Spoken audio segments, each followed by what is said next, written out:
Hi, everyone, and welcome to the Newsagent podcast. I'm Susie Lysett, Senior Content Executive at Goodlord, and today I'm joined by the one and only Christopher Watkin. Thanks very much for joining me today, Chris. It's a pleasure, Susie. Pleasure. Thank you for inviting me. Well, thank you very much. Now, today we're going to be leaning into Chris's expertise, looking at the impact of inflation on the property sector, specifically on the impact that it's having on landlords, whether that's positive or negative.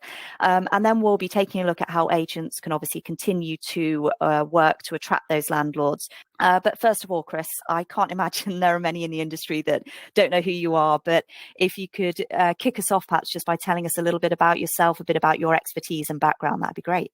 My name's Chris Watkin.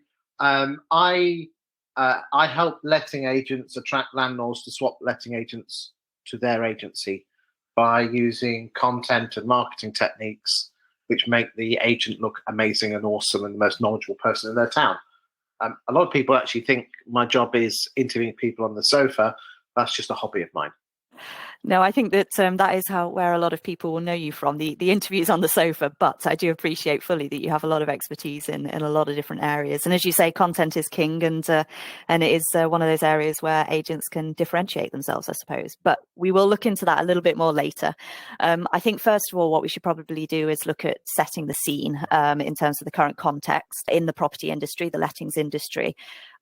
A lot of agents at the minute that we're talking to at Goodlord, they do seem to be struggling with stock levels. Obviously, still quite a relatively high level of demand from tenants, but stock levels are quite low. But I know that you've come fully prepared and you have some statistics, basically giving a bit of context to this issue. So yeah, let's open it up and let's have the first question is, how many landlords have left the sector in recent years, according to your statistics, Chris? Okay, so the statistics themselves actually come from the government using the census, which started off, which was last in 2011. And then we've used data from the Office of National Statistics, the English Housing Survey, and another statistic place called NOMIS. And what we've been able to do is get lots of information and put it together. And the nutshell is this. If you go back to the year 2000, there were 2.03 million houses that were privately rented. By 2011, that had risen to 3.62 million. The peak was 2017, where it was just under 4.7 million. And today, she ranges at about 4.4, 4.5 million. So we have lost, conservatively, 230 to 260,000 private rental properties in the last 5 years. It does put it into perspective, sort of seeing that uptick and then that downtick, I suppose, of landlords as they're leaving the sector. I mean, are there any particular areas, any cities, for example, that have any interesting statistics around that to pull out? Are there any particular trends in different areas in terms of the number of landlords? So Birmingham has lost 4,965 private rental properties in the last 5 years. Manchester, just over 4,000. Liverpool's lost 3,490. What was quite surprising, Bristol was 3,332. Then you've got this, Leicester didn't fare so bad. That was 2,217. Bradford, 1,693. These are really big numbers. And the scary thing is, though, I mean, let's go back to Birmingham. Each year, Birmingham needs 3,807 new rental properties in the whole of the city to keep up with demand. Okay? But it has lost, that's every year, but it has lost 4,965. And those numbers are across the whole of the UK. So, I mean, the question is, why has there been a drop in private rental properties? Well, a big one is this. Is that home ownership in that same time period has gone up by 1.06 million households, which is really counterintuitive, isn't it, Susie? That you would think home ownership is reducing. Yeah, no, you would definitely. But I mean, isn't that something that the government intended, that they would be, that they were setting up policies and things to try and push up home ownership? Do these figures reflect that that's been achieved, or does this is there some sort of something in the data that we're not that isn't perhaps quite as evident? you're absolutely right. Politicians love it when home ownership rises because they believe owning a house turns individuals into model upright citizens. It was one of the critical reasons why the council houses were sold off in the 1980s. Yet increasing home ownership, is it good for economic recovery? I mean, there's some people say that if people own their own home, they're less likely to move, which means that the labour market is a little less fluid. Why is it? I mean, we've had Help to Buy. This is the really weird thing. Okay, you understand the phrase in real terms, in pure spending power. Yeah. Are you with me? Up until this is up until 2020. It's gone a little bit silly. It's gone over since, but up until 2020, even in London, in real terms, your mortgage payments were 11% lower in 2020 than they were in 2007. Okay. And if you go out to the rest of the country, depending on where you are, it ranges of around 30 to 40%. So even though house prices have gone up stratospherically in 17, 18, 19, and 20, because mortgage rates have been so low, the proportion of mortgage payments out of someone's salary today, well, up at 17, 18, 19, 20, was lower than it was in 2007. Wow. Weird, isn't it? That is quite strange. And do we have any reason behind why that is? Simply because mortgages are a hell of a lot cheaper. Fair point. It doesn't really matter what the house price is. It's what the mortgage is. 95% mortgages have been readily available at low interest rates now for over a decade. And remember, in 2017, first-time buyers also got an exemption from stamp duty. That created the perfect storm of demand. Whilst the rise in home ownership, what am I trying to say? Many Grantham homeowners found themselves unemployed and still having to pay mortgages in the credit crunch of 10, 11, and 12. And they were paying mortgages at 6 or 8%. Some got repossessed, some had to sell their house at a low price. So that's why home ownership didn't rise in 10, 11, 12, and 13. But then people's memories are quite short, and they decided to get back into the market. Also, there are still more people owning their homes today than there ever has been. It's just that the population's been growing, the number of houses has been growing at a quicker rate, and those have been taken up by the private rented sector. And yes, we are turning slowly into a Central European economy when it comes to our home ownership. If you roll the clock back to the 1980s, the done thing was you left school at 18 and you'd bought your first house by 19 or 20 because that's what everyone else was doing. Now people are waiting to their 30s and 40s and they are inheriting money from their grandparents and their parents. So if you go to Germany, most people don't actually buy their own house until they're 50. And that's only then when they inherit their money from their parents who pass away. So, there's multitude of reasons. The Brits do love owning their own home. And the simple fact is private rentals have dropped between 230 and 260, depending on which stats you use. And home ownership has gone up by just over 1 million. And how much would you say that, just purely because it is in the news quite a bit at the minute with Airbnb and things like this short-term let in local areas? I mean, how much of an impact do you believe that this is perhaps having in terms of the number of buy-to-let landlords that are in different areas? Is that having an impact? You're always going to get the Airbnbs around Falmouth and the coastal towns. You're always going to get the Airbnbs in central London. But I can't remember many people wanting to rent an Airbnb in the middle of Sleaford in rural Lincolnshire. And if you think about it, Airbnb does create great results, but do landlords really want to be going in to change beds every day? There is a market. I did some recent interviews with the queen of a lady called Mary Lee Carr, and she's the boss lady of the Short Term Let Association. She did some cracking interviews. And for a small sector of the market, it is important. I think, especially in the last couple of years, we've had an awful lot of accidental landlords cash in on this market. Yeah. every letting agent will tell you they will lose between 5 and 10% of their rental stock every year because someone's cashing out. That's probably someone who's 65 or 70, bought a portfolio of properties, can't be doing with the hassle, so cashes out. That's just the general nature of the business. But normally you have landlords coming back into the market, replacing them. So it's a net effect, and of around zero or slight growth. But you're having accidental landlords cashing in. But if you think about it, in the last 2 years since Lockdown 1 came out, first-time buyers have been going crazy for buying stuff. Then the number of stock. Now, okay, I'm going to give you the stock of my town. Now, I'm in Grantham in Lincolnshire, but and I've done this, or my team have, in about 120 locations around the UK. And apart from 4 locations, one of which is Shetland, one is Hammersmith, and one is Docklands, okay? Everywhere in the UK, the numbers are almost identical in terms of percentages and proportions. Okay, so here we go. The number of properties for sale in Grantham in 2007, just before the boom, was around 500-600. Okay? Mm-hmm. When we had the credit crunch in 2008, the number of properties that came on, because everyone dumped their houses on the market, went up to just over 1,000.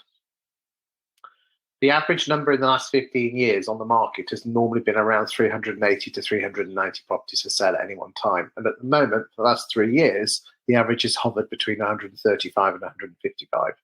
Okay. Now, if anyone wants to know the figures for their town, all you have to do is just pick up the phone to me. My number is 07950 147 572, and I'll tell you the stats for your town, because I have access to these stats because I'm a property statistician. But the simple fact is this. Landlords haven't been buying because there's been hardly any stock. First-time buyers have been buying like crazy. They're being outbid. If you've got 30 people coming to a house, they're all going to spend 10 or 30 grand over the asking price. It doesn't make it worthwhile for a landlord to buy. So what you've been finding is all the accidental landlords have been selling. You've had the normal churn of your normal portfolio landlords retiring, and no one's been buying because they've been outbid by the people. So we have a perfect storm of properties, not so many on the market.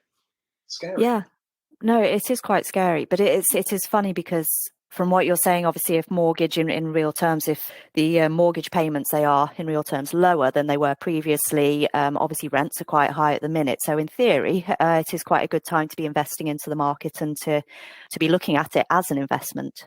Yeah, I mean, a big question that people are asking me at the moment is, will there be a property crash?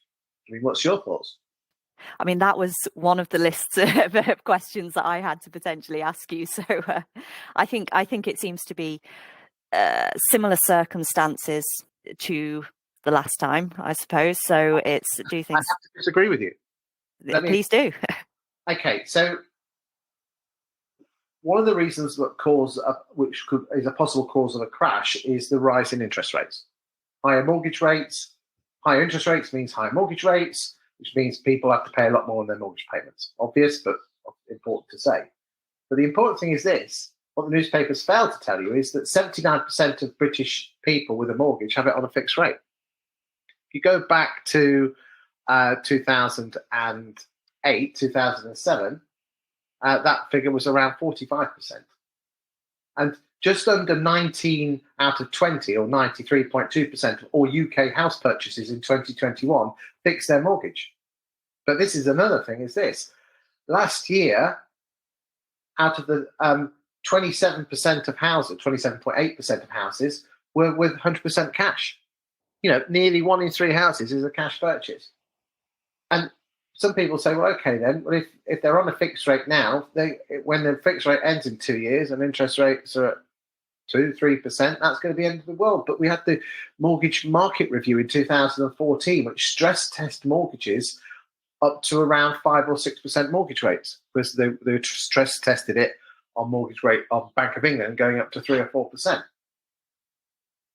No pundit is saying that the Bank of England interest rates will go above 2%. And even if they go up to 3%, that means mortgages will be up no more than 4.5-5%, which means the probability of a mass sell-off, because the reason we had a property crash last time is that everyone dumped their houses on the market, and a classic supply and demand. We had too much supply. We didn't have that much demand because the banks weren't lending. That's why property prices crashed. But come back to what we were saying in Grantham. The long-term average is 380 to 400 houses on the market. At the moment, it's 137, and it's been like that for years. So unless everyone dumps their houses on the market, that's the only reason we'll have a house sale. And then another reason that people are screaming is house price to salary ratios. Back in 2000, the UK average house price to salary ratio was 5 to 3. So the house price was 5.3 times more than the average salary. And in the last peak, it reached 8.64. Today, we're at 8.85.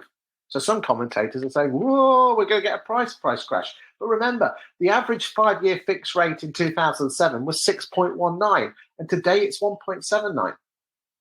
And then we've got the third reason why people are saying they're going to be a price crash, or there was a price crash last time, was the banks recklessly lending money. Back in 2000, have you heard of self-certified mortgages, Susie? I have not on that point. Okay, self-certified mortgage. Can you believe back in 2007, 24.6 or 1 in 4 mortgages were what's called a self-certified mortgage, which basically said you could go into a bank and say, I earn 100 grand, and you wouldn't have to prove it. That seems quite incredible. Okay? That's what's called a self-certified mortgage. So when the economy got a bit sticky in 2008, and people didn't have the income to pay it off, they just threw their keys back at the bank. Repossessions. And another one is this. You must have heard of the problems with Northern Rock back in the credit crunch. Those of us that have got grey hair will remember they really were the bank of last resort. You could get a mortgage with a note from your mum. Please give Chris a mortgage. And they were lending 125% of the purchase price, which means if you were buying something for 300 grand, they would lend you 425. Again, incredible. That. Or was it? No, 375. Got the numbers wrong there. But in 2017, 9.5% of mortgages were 95%, and 6.1% of mortgages were 100 to 125%. So that means 1 in 6 mortgages were 95% and above. To give you an idea, only 2.4% of mortgages are 95. The rest of them have got bigger deposits. If people have got bigger deposits in, they're less likely to throw the keys out the bank because they've got money invested. Yeah, no, it does seem like some of these banks, that sort of system is they're setting themselves up to fail, really, if that was the case back then. But interestingly, so that's interest rates. And yes, the cost of living will affect people. And it's going to, it's not going to be good. But again, a lot of people don't remember, coming to inflation. Back in 2000, in 1991, 1992, we had inflation peak at 8%. People forget about that. Why did inflation peak in 1991 at 8? In fact, it was just over 8%, because there was a world supply crisis when it comes to goods. Does that kind of ring a bell with you now? It does ring a bell. Yeah, there you go. We had the crash of 88. People pulled their horns in, and then we had a mismatch of demand and supply, and that's what happened. And it's happening again today, unfortunately. But again, this is the killer bit. You mentioned inflation, yeah? Mm-hmm. Inflation will bring new buy-to-let landlords into the market. No, I mean that's obviously, as you paint that picture, so obviously comparing it to how things were previously and whether we'll have a crash again. Everything that you say there does make sense. Well, interestingly, okay then, before we talk about what inflation will do to the market, shall we just have a quick talk about if there is a house price crash, what exactly will happen? Yeah. Right then, okay, here we go. So again, I've just done some numbers on my market town of Grantham, okay? You okay with that? Yep, that sounds good. Right then, okay then. So, a typical first-time buyer terraced house in Grantham sells for £153,100. So if you were to buy that now on the current mortgage deals, a first-time buyer would have to stump up £7,655, which is your 5% deposit, mm-hmm. and their mortgage payments would be £532 a month. Now, let's just say you had to wait 2 years for house prices to drop 10%, which I don't think they will, but let's say they do. Let's be optimistic. Yeah, for shits and giggles, we'll beat that one out. But come on, let's just say they do drop 10% in the next 24 months. The terraced house has now gone from 153 to 137, 138. Okay, so you're saving a good 15 grand. Bargain, isn't it? It does sound like it. But let's assume that Bank of England base rates go up to 3% by the autumn of 2023. I think that's they're going up, aren't they? Yes. Yeah, they're definitely on that upward trajectory there. Okay. Now, when we're in uncertain economic circumstances, banks tend to be a little bit more nervous with the way they lend. And in the last credit crunch, as soon as it stopped, you couldn't get a 95% mortgage. The best you could get is 10%. Yeah. Okay. So let's assume you can only get a 10% deposit, which I think is a very fair assumption if the economy is going a bit dodgy, because banks will not be a bit more nervous to lend. You're going to have to raise a 10% deposit on the 138 grand, which all of a sudden is nearly 14 grand. So all of a sudden you've had to double your deposit. But your interest rate you're paying has gone up. So let's assume you're paying, I don't know, early fives. If the interest rate is, Bank of England is 3, I think it's pretty fair to assume that it's going to be at least a couple of percent more, because, again, the greater risk. So now all of a sudden your mortgage payment has gone up to £648 a month from the original 532, and you'd need to have doubled your deposit, which means you're £1,400 a year worse off in mortgage payments, and you have to find double deposit. And here's the killer bit: whilst you're waiting for those 2 years, you've spent nearly 17 grand on rent waiting. Yeah. So is it a good time to buy now or wait? Yeah, you can wait. You'll save 10% on the purchase price, but you'll have to double your deposit. Weigh 17. This is on Grantham figures. I've done stats for other towns. And you're going to be £1,400 a month worse off.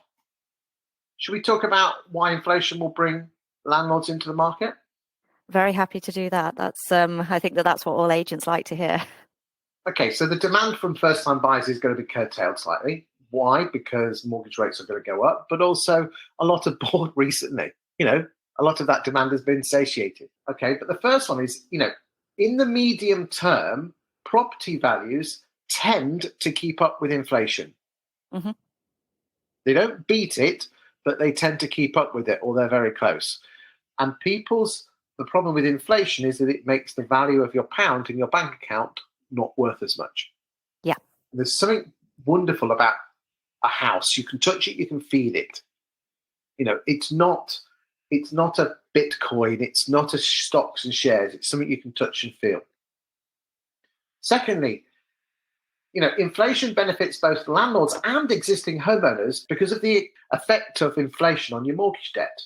As house prices rise over time, it reduces the loan to value percentage of your mortgage debt. So if you had a house that was 100 grand and you borrowed 80 grand, if house prices go up by 50% in the next 5 years, probably mostly down to inflation, your house is now worth 150, but your mortgage doesn't go up. It still remains at 80 grand. Yeah. Okay. So it increases your amount of percentage of equity, which means that when you come to remortgage, you are going to get a lower rate. Yeah. And as your equity rises in your property, your fixed rate mortgage, which again, most are on a fixed rate mortgage, stay the same. And finally, inflation also helps landlords because rents tend to also increase with inflation. And as rents go up, whilst your fixed rate mortgage will stay the same, you are creating the prospect of greater inflation. Greater profit. Yeah. So really, I just do genuinely believe that be a lot that as first-time buyers just ease back on the market, landlords will be coming back in to the market, and this is what letting agents need to do. They need to. People are looking for answers. They're looking for they want someone who's knowledgeable and knows what they're talking about, and agents need to create content like this. And they need to put it out. And where do they put that out? Well, they've got their huge databases of landlords that they probably deal with. And also, it amazes me how many letting agents don't go through every application and see who the landlord is, and then go and spend £3 on a land registry certificate? And then why don't you write articles, or you could outsource them? Sales plug alert. This is what I do. The articles I've just written now is what I write for letting agents around the UK. You could do it yourself, or you can outsource it because you're too busy sorting out landlords and tenants. But create great content which is of interest to people, and they will be attracted to you and listen to you. They don't care how many houses you have under management, and they certainly don't care whether you know the difference between a Section 8 and the Section 21 notice. I mean, let me prove it to you, Susie. If you were in the unfortunate circumstances of being in a car accident and you wanted to get compensation, and an advert came up and said, have you been in an accident? Which solicitor should you use? More importantly, should you use the law of tort or the law of negligence? Is that going to attract you to a solicitor? I would not know where to turn on that particular point. But Or do you just want someone to do the job? Have you been caught in an accident and need compensation? Ring us. I'd much prefer that more direct approach. There you go. This is where we go wrong as an industry.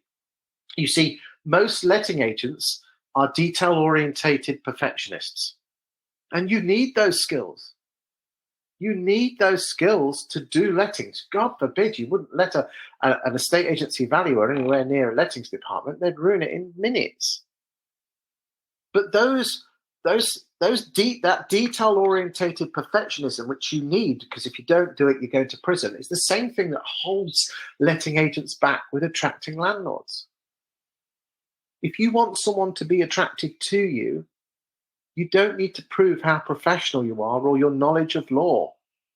The only people that are going to be, you're going to go, oh yeah, they've done a good job, is other letting agents. And that's not what you want. All a landlord wants is someone to let the house, make sure the property don't get trashed, and they get paid the money. Mm. Now, every letting agent says, if you just get the landlord to come and talk to me, I'll get their business. I might have to wait 6 months before the tenant hands their notice in, but I'll build a relationship. That's fair, isn't it? Because it's a people business.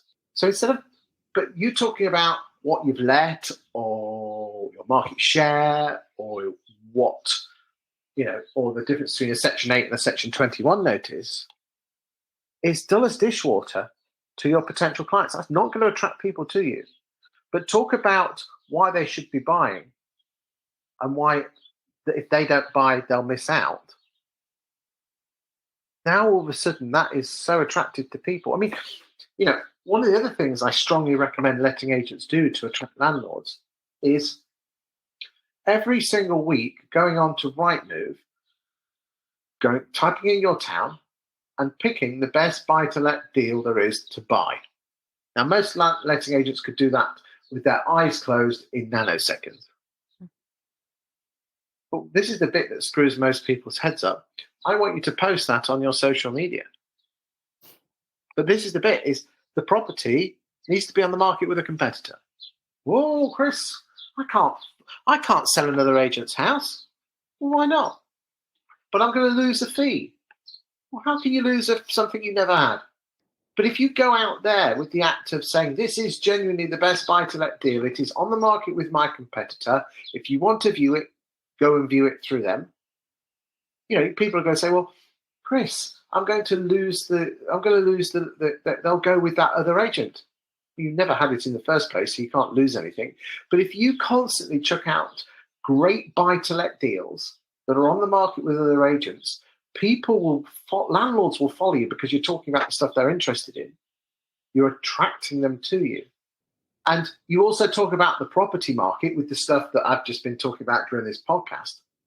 And you chuck it out on social media and you chuck it out on email. And you'll become the most interesting person to any landlord in your town. You become attractive.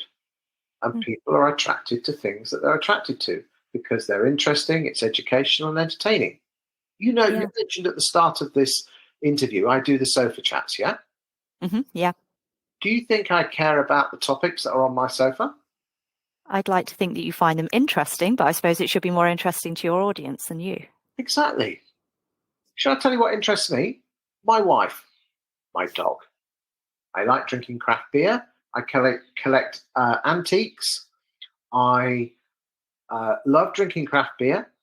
I'm a round tabler and a Freemason. I like those. And I also like talking to interesting people. You're obviously in the right job for that then. Yeah, but that's the thing. The sofa chats, I don't need to go out and sell my services. Most people don't even know what I sell. But what I do is I create content. I put my money where my mouth is, and I create content which is of interest to my potential clients, which means they become interested in me. Because if you create stuff that interests them, they become interested in you. If someone becomes interested in you, they get to know you. When they get to know you, they get to like you. When they get to like you, they trust you. Know, like, and trust. I don't, but most people listen to this, know me, and a lot of people pick the phone up, so obviously they trust me, but they've never met me, but they feel like they know me. Yeah. Okay. I suppose it's all about buying into the person, isn't it, as well? That is important. It's about, people say it's a people business, but then when you look at their marketing, it's nothing about the people. You want someone to be interested in you, you have to be interested in them first. Me, I'd rather talk about drinking craft beer, collecting a certain type of antiques, and my dog and my wife. Those are also very interesting topics. They're not interesting. They're interesting to me, but they're not interesting to you, are they? I quite like craft beer as well, but I do take your point. I suppose it's kind of, some things, some aspects of being an agent, they're just what's expected. It's, sort of like you say, the legislation, that side of things, whether you're able to manage a property and things, in theory, that should be sort of the basics. That should be the base of what an agent should know. Whereas if you go over and above and really directly address what the landlord wants to know about their investment and so on, then you are obviously going to be able to attract more to you, as long as you're putting that information out there in the right way. Too right. We'll be right back after this message.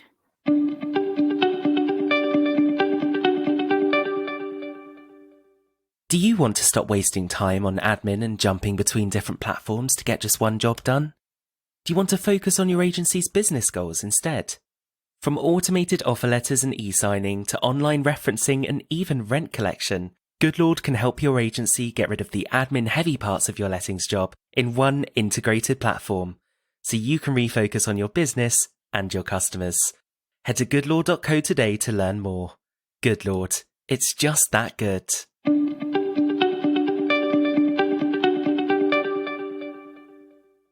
What would you say? You're talking about content and so on. Obviously, you talked about your sofa chats and things like that. I mean, what are, to you, the best formats to use, the best medium to use, the best way to get out there?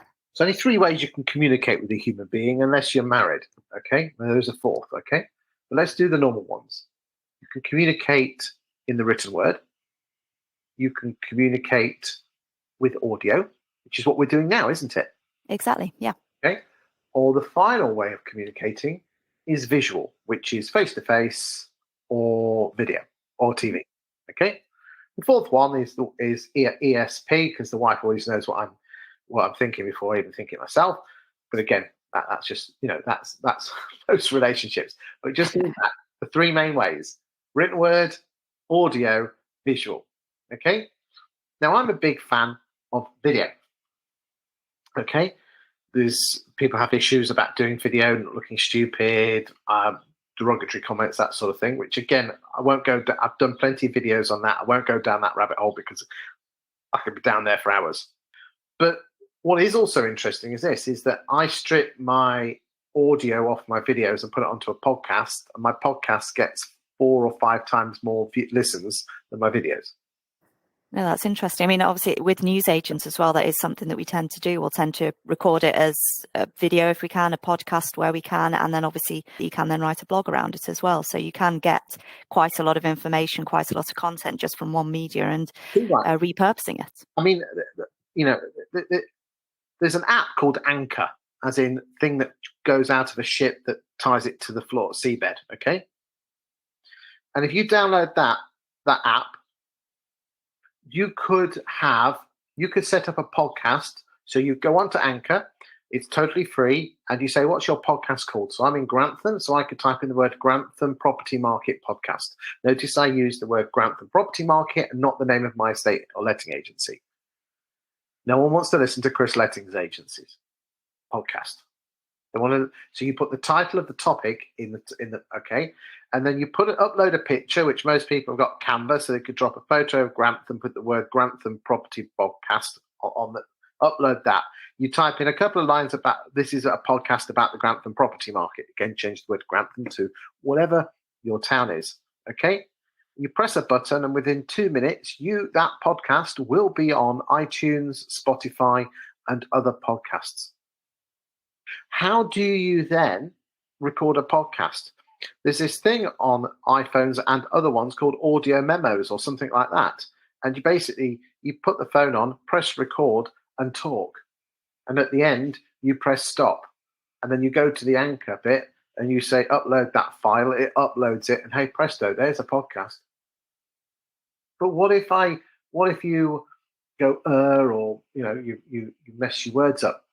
Well, I bet you £1 to a penny if you listen back to this podcast now, the amount of ers and ums we've done. No, exactly. It's just part of conversation. I just gave a very good example there, just in that last sentence. I mean, I do for my YouTube. I do. There you go. I'm doing ums now. I do. There we go again. So you made us think about it. Now we're just going to be doing that for the rest of the podcast. I do captions. Okay, I do captions now on YouTube. YouTube will actually caption it automatically, but it's computer generated. And most of my 5-minute videos have about 14 to 16 ums and ers in. But no one spots them in real life. Just publish it. Stop worrying about what people think about you. Or, is anyone going to challenge me? What I would say is this. I'll make an offer, because I'm a big fan of Good Lord. Anyone listening to this podcast, if you're listening this far, you deserve a bloody medal. But if anyone ever makes a derogatory comment on any social media platform and you don't know what to say, you WhatsApp it to me. My mobile is 07950 147 572, and I'll give you an answer. But Susie, let me just quickly give you what the technique that you should use if you ever get a derogatory comment. Would you like that? Yes, that sounds interesting. I'd love to hear that. Okay, so step one, it's a 1, 2, 3 step process. Step one is you thank and partially agree. Dear Jim, always mention their name. They love that. Dear Jim, I must admit, when I heard about this information, I too was also surprised as well. Step two, blow them out the water with science. Unfortunately, this is the information, and we do disagree with you. Because of this, and this. And then finally, you ask them a question. So, interestingly, my clients send me messages, and we've been doing some articles recently about the lack of rental properties. And a few people have come back and said, someone's made a derogatory comment about there not being, boo-hoo for landlords. And you basically start off with saying, yes, it is really difficult at the moment for tenants to save up a deposit. But the simple fact is that the number of council houses has reduced by 2.6 million houses in the last 40 years. And they've been replaced by 1.6 million housing association properties. But the simple fact is that that's not enough. Now, thankfully, the private rental sector has stepped in over the years and improved the number of rental properties. And also looking at the English Housing Survey, the quality of those housing, it now beats council housing hand over fist. Mm. So the question is, Jim, if the local authority were to start building more houses, which are obviously quite expensive, which council department would you take money from to pay for them? No, that's such a great way to flip that argument, and you're just being using completely legitimate statistics there to prove your point and support your point. Yeah, so when anyone ever makes a derogatory comment, you shouldn't worry about it. You should actually say, oh my word, thankfully we've got something now. And also, go on. I was just going to say, it also gives you the opportunity to show that you do know what you're talking about as well. And in this particular scenario as well, that you're supporting the industry and sort of talking about the difficulties that landlords as well as tenants face, showing your empathy and things. So you're not going to persuade that person. But just like 99% of people that go on social media don't post, like, or comment, they just watch. They're voyeurs. Okay. You are posting to prove to the thousands of people that do see the stuff but don't comment that you actually care. It's a bit like going to TripAdvisor and the hotel doesn't reply back. What do we think of that hotel? Yeah, we're not too happy with that hotel. No. Or when they do reply back, it's a cut and paste. But if someone's actually gone to the time and trouble, you go, oh, fair goes. No, I suppose it's these different levels of using content, I guess. I mean, if you're commenting and things and getting that visibility out there, as well as, even if you don't have the capacity to be doing blogs or videos and podcasts and things too, it's just having that visibility across social media as well. Yeah. Look, the magic thing is this. Do videos if you can, but if not, do a podcast. But if not, do the written word. It doesn't really matter. But the simple fact is this, is that people's eyeballs are on their mobile phones and on their computer screens. Okay? We all get that weekly annoying text message saying you've been on your phone for 2 or 3 hours a day. Normally it's more, isn't it? 4 or 5. And people say they haven't got time. Well, you spent 4 or 5 times looking at pictures of cats on TikTok. Why couldn't you do a video? Oh, but I'll look silly and stupid, or I might have to do 10 takes. Yeah, do 10 takes. Yeah. So what? Okay. Does it have to be perfect? No. But just get it out there. Produce great content, play the long game, and you will win. Yeah. I think that's an incredibly positive statement, and I think that's possibly a good one to round off our conversation. Really, I feel like we've gone through a proper full story there about what's going on in the industry. Why it is still quite a positive market out there for landlords if they're interested enough to learn more and to listen to their agents, and hopefully agents will listen to your advice and actually make sure that they are putting that information out there so that their landlords are aware of the opportunities that are available. Certainly, and I just want to say on behalf of the industry, thank you to everyone at Good Lord for the content that you chuck out. Boys and girls out there in estate agency land, go and check the Good Lord hub, the marketing hub. They've got so much great content, stats and everything that you can use in your own marketing. It's free of charge. I'm not being paid to say this. I am a massive fan of Good Lord, but they haven't never paid me a penny. I just love the bits and what they do. So thank you, Susie, for what you do, and everyone at Good Lord for what you do for the industry. No, well, thank you again. And you're completely correct that obviously we do have a lot of content out there that, whether it is with Good Lord or elsewhere, that agents can use statistics about the industry and so on. There's lots of content out there that agencies can use and be using it to attract all these landlords that will hopefully be coming into the sector after listening to this podcast and realizing that it's a good time to be investing. Indeed. Thank you for your interest, and I wish you well, Susie. Thank you.